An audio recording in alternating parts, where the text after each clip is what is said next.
की मराठी माणसाच्या शक्तीसमोर सरकारची शक्ती हारलेली आहे. मराठी माणूस एकवटला तर मराठी माणसाची शक्ती ही सरकारच्या शक्तीला हरवून देऊ शकते. हे पुन्हा एकदा सिद्ध झालं. अशीच चळवळ संयुक्त महाराष्ट्राच्या वेळेला सुद्धा झाली होती. त्याही वेळेला मराठी माणसांनी तर तेव्हाचं आणि आत्ताचं आंदोलनाची तुलना करता नाही येणार, परंतु सगळेजण पक्षभेद विसरून एकत्र झाले आणि त्यावेळेला हा डाव उधळला होता. आजही हा डाव उधळून टाकलेला आहे. मला खरंच एका गोष्टीचं वैषम्य वाटतं की आपल्या राज्यात जे सरकार आहे त्या सरकारने हा प्रयत्न केला की मराठी माणसाची एकजूट फोडायची, मराठी माणसांमध्ये विभागणी करायची आणि अमराठी आणि मराठी असा वाद करायचा आणि अमराठी मतं ही भाजपकडे खेचायची, असा याच्यामध्ये एक छुपा एजेंडा होता. पण समाधानाची गोष्ट अशी की मराठी माणसांनी जी एक समंजस भूमिका घेतली की आमचा भाषेला विरोध नाही पण सक्तीला विरोध आहे. त्याच्यामुळे इतर भाषिकांना सुद्धा जे वर्षानुवर्ष इकडे राहत आहेत त्यांनाही कळलं की आपल्या भाषेविरुद्ध नाही तर ह्या राज्यातल्या मातृभाषेवरती जी सक्ती केली जाते त्या सक्तीच्या विरोधामध्ये हे आंदोलन आहे. त्याच्यामुळे ही फूट पडली नाही. या सरकारचा हाच प्रयत्न होता की मराठी माणसाची फूट आपल्याला लाभदायक ठरेल हे त्यांना कळलं किंवा वाटलं होतं, म्हणून मराठी माणसात फूट पाडायची. हे आता जे तुम्हाला सांगितलं तेच. आता आज हे आंदोलन केल्यानंतर त्यांना ही कल्पना नव्हती की मराठी माणूस एवढा एकवटेल. आज हे आंदोलन केल्यानंतर आता मराठी माणूस एकत्र होऊ नये, कारण 5 तारखेला जो मोर्चा आम्ही ठरवला तो मोर्चा होऊ नये म्हणजे मराठी माणूस एकत्र येताच कामा नये. एक तर तो फोडण्याचा प्रयत्न करायचा, तो फोडण्याचा प्रयत्न अयशस्वी झाल्यानंतर आता तो एकत्र येऊ नये म्हणून जी.आर. रद्द केला. मग आता हा जी.आर. रद्द केला, कोणी जी.आर. काढला होता? ह्या लोकांचं म्हणजे पूर्वी मध्ये एक तो पिक्चर आला होता ना हरिश्चंद्राची फॅक्टरी, तशी भाजप म्हणजे खोट्याची फॅक्टरी झालेली आहे, अफवांची फॅक्टरी झालेली आहे. भाजप हा अफवांची फॅक्टरी आहे. अफवा पसरवायच्या, खोटं नाटक कथानक सादर करायचं, विरोधकांची बदनामी करून टाकायची आणि खोट्या मार्गाने विजय प्राप्त करणं हा भाजपचा एक आता धंदा झालेला आहे. आणि त्या धंद्याला आज मराठी माणसांनी चोख उत्तर दिलेलं आहे. माझी आता अपेक्षा नव्हे, माझा मराठी माणसाला आग्रह आहे की एखादं संकट येईपर्यंत आपण एक होण्याची वाट कशाला बघायची. एक संकट जे येऊ घातलं होतं, उंबरठ्यावरती होतं, आपण नुसतं एकवटतोय हे बघितल्यानंतर या संकटाला माघारी जावं लागलं. म्हणून ही जी काय आता जाग आलेली आहे ही जाग आपल्याला कायम ठेवावी लागेल. ठीक आहे, 5 तारखेला आम्ही या सक्तीच्या विरोधात मोर्चा काढणार होतो, पण 5 तारखेला हा मोर्चा आता जल्लोष किंवा विजय मोर्चा, आता मोर्चा किंवा सभा, त्याचं स्वरूप कुठे कधी काय असेल हे 1-2 दिवसामध्ये आम्ही सगळ्यांशी बोलून सर्वांना सांगू. परंतु मी परत एकदा सर्व मराठी माणसांना आणि या आंदोलनाच्या निमित्ताने एकवटलेल्या सर्व पक्षांना हात जोडून विनंती करतोय की आपण ह्या सक्तीच्या विरोधात एकवटलो होतो. ही सक्ती तर आता मागे घ्यायला लावलेली आहे, तरी देखील 5 तारखेला आपण मोर्चा काढायचा, सभा घ्यायची, कुठे घ्यायची, कधी घ्यायची, कसा मोर्चा काढायचा, हा सगळा कार्यक्रम 1-2 दिवसामध्ये सगळ्यांशी बोलून मी ठरवेन. म्हणजे सगळ्यांनी ठरवावा, सगळ्यांनी याच्यामध्ये सहभागी व्हावं ही मी त्या सगळ्यांना ज्यांनी आज याच्यात सहभाग घेतला होता त्या सगळ्यांना मी विनंती करतोय. आता त्या समितीला काही तसा अर्थ नाहीये, कारण सक्ती कोणाचीही समिती नेमली तरी सक्ती करू शकत नाही हे कळलेलं आहे. त्याच्यामुळे त्याच्यात सुधारणा काय वगैरे वगैरे ठीक आहे, सक्ती तर संपली. सक्ती हा विषय कोणाचीही समिती नेमली तरी ती होऊ देणार नाही. मग कोणी आणा, तुम्ही कोणाची समिती नेमा, सक्ती नाही होणार.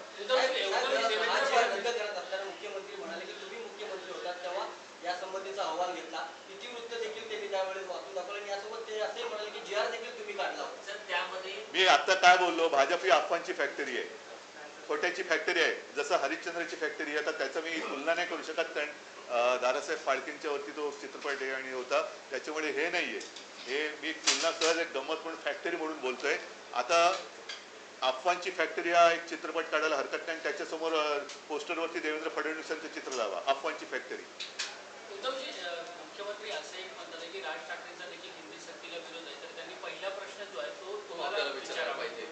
म्हणजे उद्धव ठाकरेंना हिंदी सक्तीच्या संदर्भात पहिला प्रश्न विचारा ना पण तत्कालीन पहिलं मुख्यमंत्र्यांना मराठी कळतं का म्हणून मराठी आम्ही सक्तीची केली.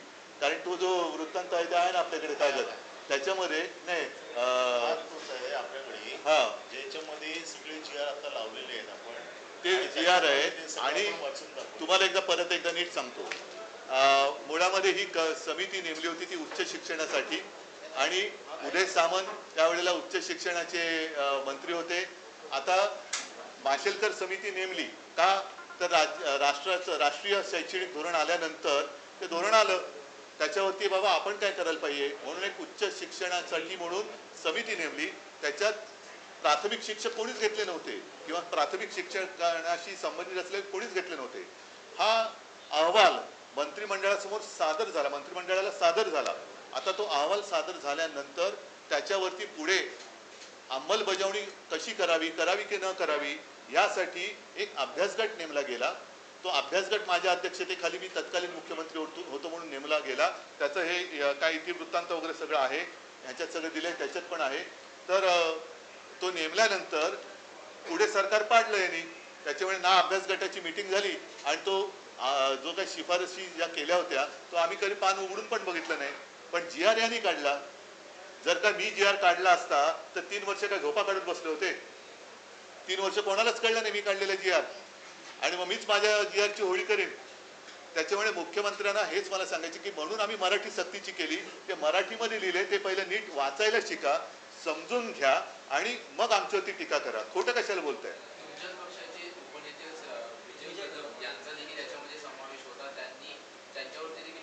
बरं, तुम्ही अहवाल वाचलाय? तुमच्यापैकी कोणी अहवाल वाचलाय? मी सुद्धा नाही वाचलेला. मी सुद्धा वाचलेलं नाहीये, कारण माझ्यासमोर तो आलाच नाही. आता विजय कदम ठीक आहे आमचा उपनेता, पण तो प्राथमिक शिक्षणाशी संबंधित आहे का? त्याच्यानंतर तो अहवाल सादर केला. जसं तुम्हाला सांगतो की ज्याप्रमाणे श्रीकृष्ण अहवाल सादर केला गेला, तो अहवाल त्याच्यावरती चर्चा करून फेटाळला गेला. तो फेटाळल्यानंतर तत्कालीन पंतप्रधान अटल बिहारी वाजपेयी यांनी तो जबरदस्ती घ्यायला लावला, अंमलबजावणी करायला लावली, ज्याचा त्रास हा त्यावेळेला शिवसैनिकांना जास्त झाला. त्याच्यात एक सुद्धा भाजपवाला नाही अडकला, सगळे शिवसैनिक अडकले. पण हे त्याची प्रक्रिया असते. या प्रक्रियेमध्ये एक पहिलं पुन्हा एकदा सांगतो, राष्ट्रीय शैक्षणिक धोरण आलं. ते आल्यानंतर त्याच्यावरती सगळं त्याचं उणीवा आणखीन उणं काय असेल ते समजून घेण्यासाठी एक समिती नेमली. माशेलकरांच्या अध्यक्षतेखाली उच्च शिक्षणासाठी ती समिती नेमली होती. तिचा अहवाल हा सादर केला म्हणजे दिला गेला. आता तो दिला गेला तो एक असतं किंवा तो सादर केला गेला, पण तो केला गेल्यानंतर त्याच्यावरती पुन्हा काही चर्चा करण्यासाठी एक अभ्यासगट नेमला. त्याची एकही बैठक झाली नाही. म्हणजे तो अहवाल प्रत्यक्षात माझ्यासमोर कधीच आला नाही आणि आम्ही त्याचं पानही उघडून बघितलं नव्हतं. आता प्रत्यक्षात तो अहवाल काय आहे हे बघण्याची मला उत्सुकता आहे. पण त्याच्यात काही जरी असलं तरी आम्ही हिंदी सक्ती होऊ देणार नाही. आणि ते त्यावेळेलाही माझ्या लक्षात म्हणजे वेळच आली नाही. सरकारच पाडलं ना गद्दारी करून. तुम्ही जीआरची होळी करण्याचा आदेश दिल्यानंतर तुमच्या शिवसेनेच्या कार्यकर्त्यांसोबत राज्यभरात अनेक ठिकाणी असं चित्र पाहायला मिळालं की मनसेचे कार्यकर्ते देखील त्या जीआरच्या होळीच्या आंदोलनामध्ये सहभागी झाले होते. 5 तारखेचा जर मोर्चा झाला असता तर दोन्ही ठाकरे झाला असतं तर नाही. 5 तारखेला कार्यक्रम होणार, मग तो मोर्चा होईल, सभा होईल, पण मराठी माणसाची एकजूट आता तुटू द्यायची नाही. म्हणून आता हे महाराष्ट्राच्या कानाकोपऱ्यामध्ये लोण पसरलेलं आहे. तर मी सर्वांना विनंती करतोय की आता ही जाग केवळ संकट आल्यानंतर उठून जागं व्हायचं आणि संकट दूर झाल्यानंतर आपण झोपायचं. आता झोपू नका. एकत्र आलो आहोत, एकत्रच पुढे जाऊ, आणि ते एकत्र येऊ नये म्हणून हा जी आर त्यांनी मागे घेतलाय. शिंदेबरोबरचे मंत्री ते देखील नाराज झाले होते. ते म्हणाले का जी आर मागे घेतला म्हणून? कारण ते लाचारच आहे. त्यांना त्यांच्या मालकांची गुलामगिरी करावी लागते. हे काय बाळासाहेबांचे विचार सांगतायत? उलट मी अजित पवारांचं कौतुक केलं मगाशी तुम्ही तिकडे विचारल्यानंतर. ते बोलले तरी, पण हे मिंदे कुठे बोलले?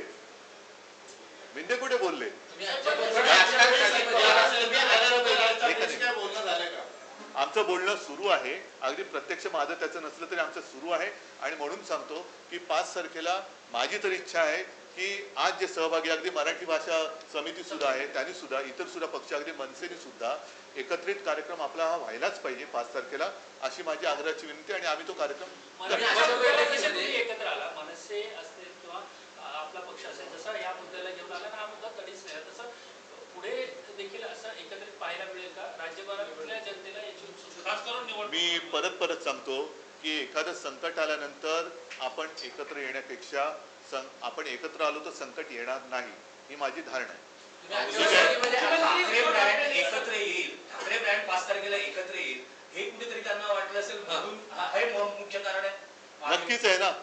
म्हणजे मी तुम्हाला परत एकदा मी सही करतो, पुनरुच्चार करतो की पहिलं त्यांचा हा अत्यंत कुटील डाव होता की मराठी अमराठी विभागणी करायची, मराठी माणसांमध्ये फूट पाडायची आणि आपली पोळी भाजायची. आता तो डाव अयशस्वी झाला. मग आता मराठी एकत्र येऊ नये म्हणून हा GR मागे घेतलाय. नाहीतर एवढा हट्ट करण्याची त्यांना गरजच नव्हती. हिंदू हृदय सम्राट बाळासाहेब ठाकरे ज्यावेळेस होते त्यांनी देखील असा छुपा अजेंडा हिंदीचा लादण्यात येत होता, पण बाळासाहेब ठाकरेंनी नेहमी तो हाणून पाडला. यावेळेस देखील आपण हाणून पाडला, तर तेव्हापासून सुरुवात ही आहे आणि खऱ्या अर्थाने आज यशस्वी आपल्याला मिळालंय काय? बघा मी तुम्हाला एक सांगतो की परत एकदा सांगतो, आमचा हिंदी भाषेला म्हणून विरोध नाही, परंतु आपल्या देशामध्ये भाषावर प्रांतरचना झाली. प्रत्येक प्रांताची एक भाषा आहे. त्या भाषाच्या किंवा प्रांताच्या अनुसार तिथली जी मातृभाषा आहे तिला सर्वोच्च मान हा त्या प्रांतात दिलाच पाहिजे. जसं हिंदी भाषिक प्रांतात हिंदीला दिला पाहिजे, गुजराती भाषिक प्रांतात गुजरातीला दिलं पाहिजे, तसं महाराष्ट्रामध्ये मराठीला मिळालं पाहिजे. आणि इकडे तर अनेक अमराठी लोक वर्षानुवर्ष पिढ्यानपिढ्या राहत आहेत.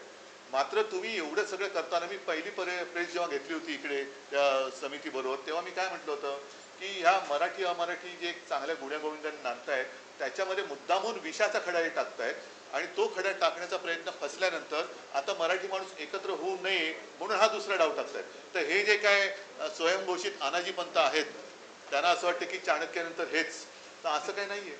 मताचं विभाजन करण्यासाठी जिस तरीके से हिंदी को साथ ही मैं हिंदी में बोलिया नहीं सर उत्तर दिया बहुत अच्छा है, आप ऐसे नहीं, लेकिन मेरे स्कूल में हिंदी 5वीं कक्षा के बाद थी. हिंदी बहुत अच्छी है. चलो धन्यवाद. तो ये है कि जब मुख्यमंत्री कह रहे थे सबने ये भी कहा कि आप हिंदी भाषा के विरोधी हैं. आपने प्रेस कॉन्फ्रेंस सुनी होगी, तो पहले ये मुझे बताइए कि मुख्यमंत्री मराठी भाषा के विरोधी क्यों है? मुख्यमंत्री मराठी भाषा की विरोधी है, ये मेरा आरोप है. जाओ उनको बताओ.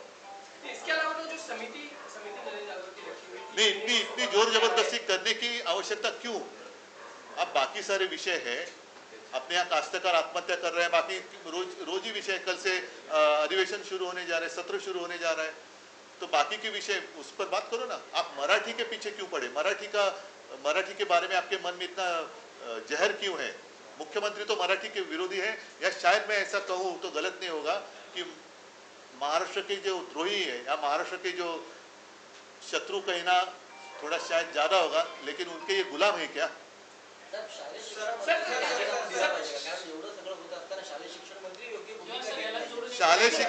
शालेय शिक्षण मंत्र्यांना आधी खातं तरी कळलंय का काय खातं आहे त्यांचं? का नुसतं खायचं एवढंच खातं असं वाटतं त्यांना?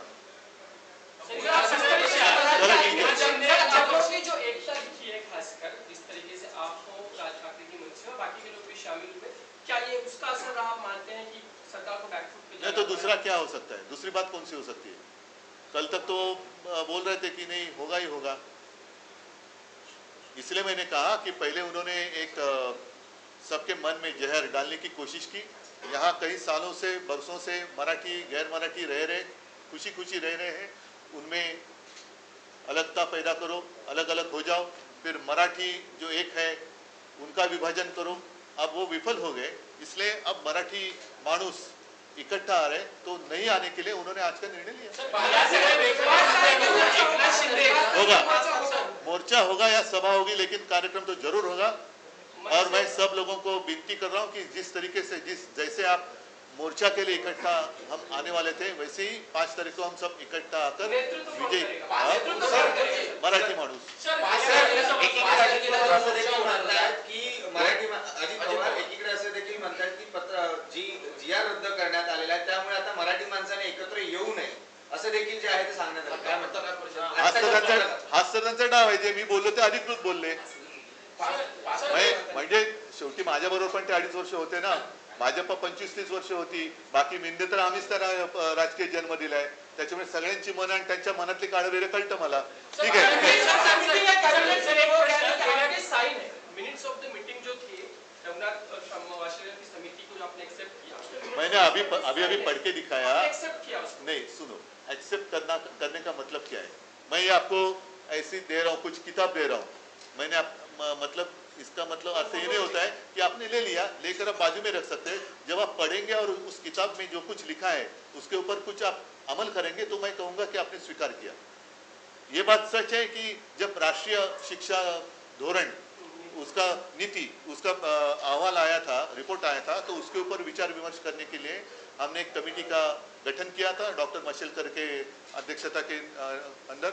उन्होंने कुछ उनके ऑब्जर्वेशन वो दिए थे और वो तो एक तरीका होता है कि कमेटी होती है, वो रिपोर्ट देती है और उस रिपोर्ट के ऊपर उसके ऊपर अमल करने के लिए बाद में जो मैंने उसमें है ना, अभी पढ़ के दिखाया मैंने मराठी में, इसलिए मैंने कहा कि अब मुख्यमंत्री जी को कहिए पहले मराठी पढ़ना सीखिए, मराठी समझना सीखिए, फिर हिंदी आप जाकर सीखो. लेकिन मैंने उसके ऊपर मैंने एक अभ्यास गट उसकी स्थापना की थी, लेकिन उसकी कभी मीटिंग हुई नहीं क्योंकि उन्होंने सरकार गिरा दी. गेल्या काही दिवसांमध्ये वेगवेगळी प्रकरणं विषय समोर येतात आहे आणि आता हिंदी सक्तीचा मुद्दा, यामध्ये एकनाथ शिंदेच्या शिवसेनेची कोंडी होताना तो माहितीमध्ये कोंडी नाही ते संपले, त्यांना काही विचारधारा नाही, त्यांना बाळासाहेबांची विचार हे सगळं थोतांडी आता त्यांना कळलेलं आहे. कारण जो माणूस मराठीवरती अन्याय होताना आपल्या दाढीतून नाही, सॉरी, तोंडातून शब्द काढू शकत नाही, तो काय करणार. चला, धन्यवाद सगळ्यांना. जय हिंद, जय महाराष्ट्र. साहेब, अभिनंदन. धन्यवाद सगळ्यांना.